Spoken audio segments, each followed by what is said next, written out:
Cet épisode commence avec Sevgi, Mert et sa mère qui rendent visite à Öykü chez elle. Cette dernière est ravie de voir son amie, et il s'assoit près d'elle. Mufid, heureuse de recevoir des invités, accueille Sevgi avec chaleur et bienveillance. Pendant ce temps, au restaurant, Demir est débordé de travail. Épuisé, il fait une maladresse et renverse les plats. Son collègue, inquiet pour lui propose de prendre un moment de repos et promet de l'aider à gérer le service. Demir accepte et sort s'asseoir à l'extérieur. Il en profite pour appeler Candan afin d'avoir des nouvelles de Öykü. Candan le rassure en lui disant que la petite va bien. Elle lui raconte que Mert est venu lui rendre visite et qu'ils passent un bon moment ensemble. Pendant ce temps, à la maison, Öykü et Mert jouent joyeusement, tandis que Mufid discute avec Sevgi et la mère de Mert dans une ambiance chaleureuse et détendue. Curieux et enthousiaste, Mert demande à Öykü si elle viendra avec eux pour une excursion organisée par l'école. Surprise, Öykü se rappelle qu'elle avait complètement oublié ce projet. Candan, intrigué, demande plus d'informations. Sevgi lui explique qu'il s'agit d'un voyage en pleine nature destiné aux enfants. Avec excitation, Öykü supplie Candan de lui donner la permission d'y participer. Candan, cependant, reste prudente et lui répond qu'elle ne peut pas prendre une telle décision toute seule.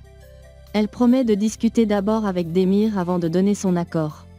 Peu après, Mert et sa mère prennent congé et partent en taxi, non sans dire au revoir à tout le monde. Au même moment, Oğur arrive à la maison. Il propose à Sevgi de marcher un peu avec lui. Les deux s'éloignent pour discuter tranquillement, main dans la main.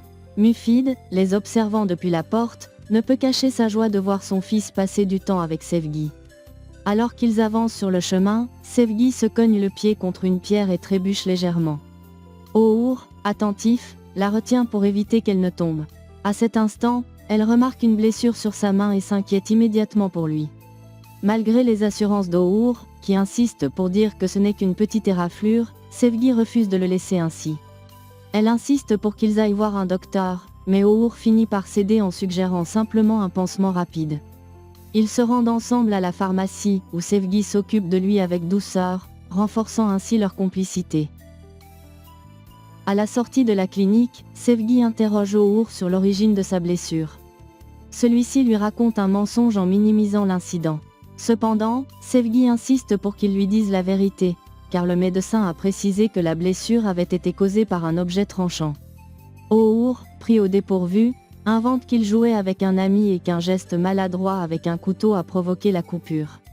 Sevgi, bien que méfiante, finit par le croire, et Oğur change rapidement de sujet pour éviter d'en dire davantage. Le soir, au restaurant, Demir termine son service et s'apprête à partir. Son patron l'interpelle et lui remet une enveloppe. Ému, Demir apprend que c'est un cadeau de soutien offert par ses collègues. Touché par leur geste, il les remercie chaleureusement avant de prendre l'enveloppe et de quitter les lieux. À la maison, Öykü attend impatiemment l'arrivée de son père. Candan est en train de ranger la table du dîner lorsque Demir franchit enfin la porte. Öykü se précipite vers lui, courant dans ses bras et le couvrant de bisous. Ils se dirigent ensuite tous ensemble vers la table pour dîner. Pendant le repas, Öykü demande doucement à son père la permission d'aller en excursion avec ses camarades de classe. À sa grande déception, Demir refuse catégoriquement, rappelant que le médecin a recommandé qu'elle se repose. Déterminé, Öykü insiste, mais Demir, sous pression, élève la voix pour lui répondre. Surpris et blessé par son ton, Öykü quitte précipitamment la table, les larmes aux yeux, et court se réfugier dans sa chambre. Candan, témoin de la scène, tente de raisonner Demir.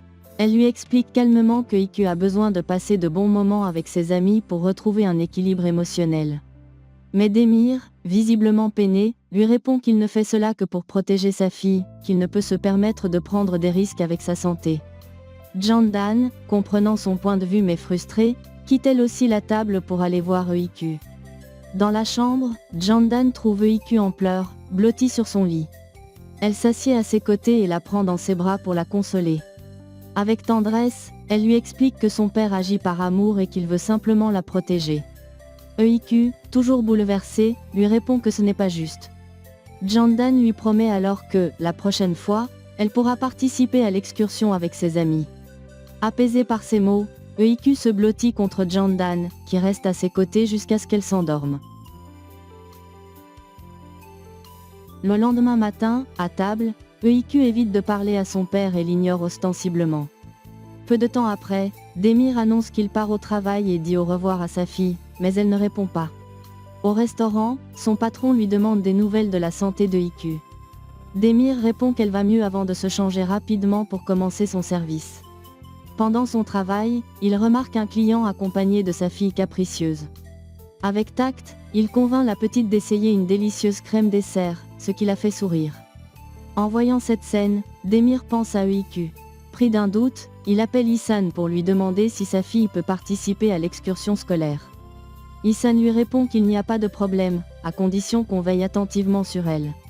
Il ajoute que Demir doit l'informer immédiatement en cas de souci.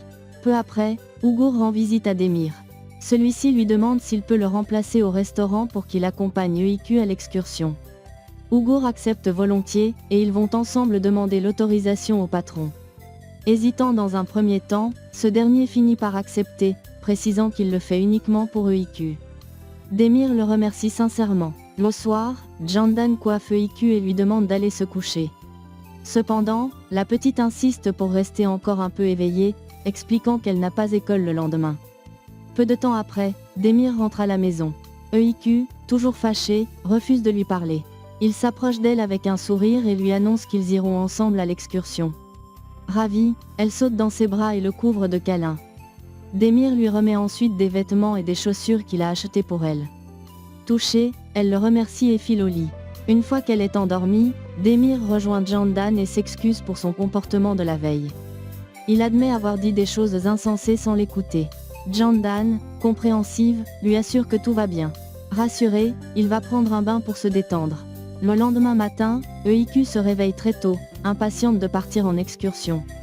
Toute excitée, elle annonce à son père qu'elle a déjà préparé ses affaires et porte fièrement son sac à dos. Candan lui fait un bisou avant de les laisser partir. À l'école, tous les enfants débordent d'enthousiasme à l'idée de l'excursion. Chacun est accompagné d'un parent.